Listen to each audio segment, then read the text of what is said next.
இன்றும் தென்னிந்தியாவில் திருநெல்வேலி மாவட்டம் பாளையங்கோட்டையில் அம்மையாரின் கல்லறைக்கருகில் அம்மையார் அநேகருக்காய் உருவாக்கிய ஆலயம் செயற்பாட்டில் உள்ளது.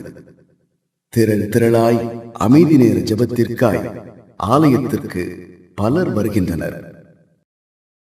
சிறுவர், வாலிபர், முதியவர் என பலரும், ஏன் பிற மதத்தவரும் வந்து இயேசுவை நோக்கி ஜெபிக்கின்றனர். அம்மையார் ஏழை மக்களுக்காய் உருவாக்கிய குளோரிந்தாள் ஆலய சுற்றுச்சுவருக்கு வெளியே பாப்பாத்தியம்மாள் கிணறு என்கிற பெயரில் பல ஆண்டுகளாய் பயன்பட்டது. சமீபத்தில் அக்கிணறு மூடப்பட்டு ஆழ்குழாய் பம்பு பொருத்தப்பட்டு இன்றும் பயனளிக்கின்றது. அம்மையார் உருவாக்கிய சிறுவர் பள்ளி வளர்ந்து பெருகி தூய யோவான் மேல்நிலை பள்ளி என்கிற பெயரில் அநேகருடைய அறிவு கண்களை திறக்கின்றது.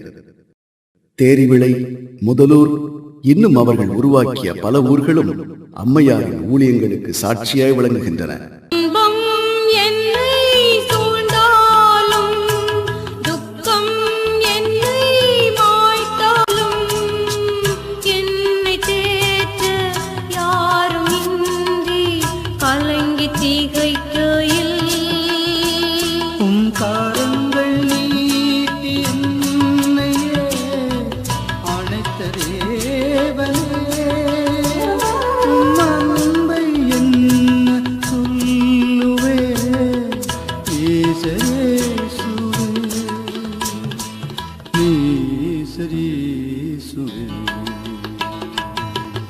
அமைதி தேடி அலைந்த என்னை அழைத்த தெய்வமே.